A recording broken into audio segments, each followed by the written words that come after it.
Mateo chitsauko chegumi neimwe. Jesu wakati apedza kurayira vadzidzi vake vane 12, akabvapo akandodzidzisa nekuparidza mumaguta avo. Johane mubhabhatidzi. Zvino Johane ari mujeri wakanga anzwa mabasa aKristu, akatuma shoko navadzidzi vake. Akati kwaari, ko ndimi uya wainzi anouya here, kana tichatarira mumwe? Jesu akapindura akati kwavari, endai mundoudza Johane zvamunonzwa nezvamunoona, zvekuti mapofu anosvinudzwa, vakaremara vanofamba, vana maperembudzi vanonatswa, uye vaiva matsi vanonzwa, vakafa vanomutswa, navarombo vanoparidzirwa vhangeri. Wakakomborerwa asingagumburwi neni. Ava vakati vachienda, Jesu akatanga kuudza vanhu vazhinji zvaJohani akati, makange mandooneiko kurenje? Rutsanga runozununguswa nemhepo here? Ko, makange mandooneiko munhu wakapfeka hanzu dzakanyorovera here? Tarirai, vanopfeka hanzu dzakanyorovera vari mudzimba dzamadzimambo. Ko, makanga mafambirei? Kundoona muprofita here? Hongu, ndinoti kwamuri, anopfuura muprofita kwazvo, nokuti ndiye wakanyorwa pamusoro pake zvichinzi, tarira, ndinotuma munyayi wangu pamberi pako, achakugadzirirai nzira yako pamberi pako. Zvirokwazvo ndinoti kwamuri, kuna vakaberekwa navakadzi hakuna kumuka mukuru kuna Johani mubhabhatidzi, asi muduku muushe hwokudenga mukuru kwaari.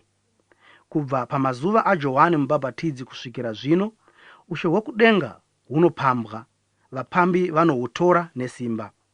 Nokuti vaprofita vose nomurayiro vakaprofita kusvikira kuna Johani. Uyezve kana muchida kuzvigamuchira, ndiye Eriya wainzi anouya. Ane nzeve dzokunzwa ngaanzwe. Ko, rudzi urwu ndingarufananidze neiko? Rwakafanana nevana vagere pamusika, vanodaidzira vamwe vachiti, takakuridzirei nyere mukasadzana, takaungudza mukasachema. Nokuti Johani wakauya asingadyi kana kunwa, asi vanoti, ano mweya wakaipa. Mwanakomana womunhu wakauya achidya achinwa, ibvei voti, tarirai munhu anokara, nomunwi, shamwari yavateresi navatadzi. Asi uchenjeri hunopembedzwa namabasa awo. Jesu anotuka maguta matatu akamuramba. Zvino wakatanga kutuka maguta makanga maitwa mabasa ake mazhinji amasimba, nekuti haana kupinduka, akati, uchaone nhamo iwe Korazini, uchaona nhamo iwe Bethsaida, nokuti mabasa akaitwa mukati menyu dai akaitwa muTire neSidhoni, vangadai vakapinduka kare vakaisa masaga nedota. Asi ndinoti kwamuri, Tire neSidhoni acharerukirwa nezuva rokutongwa kupfuuremi. Iwe Kaperinaume, uchasimudzirwa kudenga here? Uchaburukira kuHadhesi, nekuti dai iwo mabasa amasimba akaitwa mukati mako akaitwa muSodhoma, ringadai richiripo nanhasi. Asi ndinoti kwamuri, nyika yeSodhoma icharerukirwa nezuva rekutongwa kupfuuremi. Mwari anozarurira vacheche zvoushe hwake.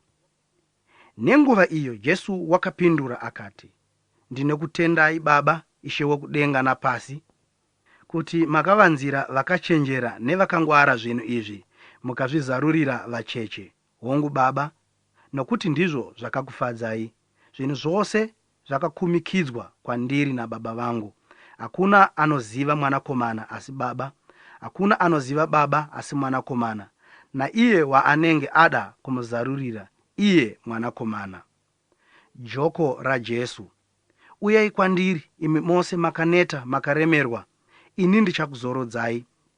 Muzviise joko rangu, mudzidze kwandiri, nokuti ndiri munyoro, ndine mwoyo unozvininipisa, kuti muwane zororo pamweya yenyu. Nokuti joko rangu rakanaka, nomutoro wangu unorerukira.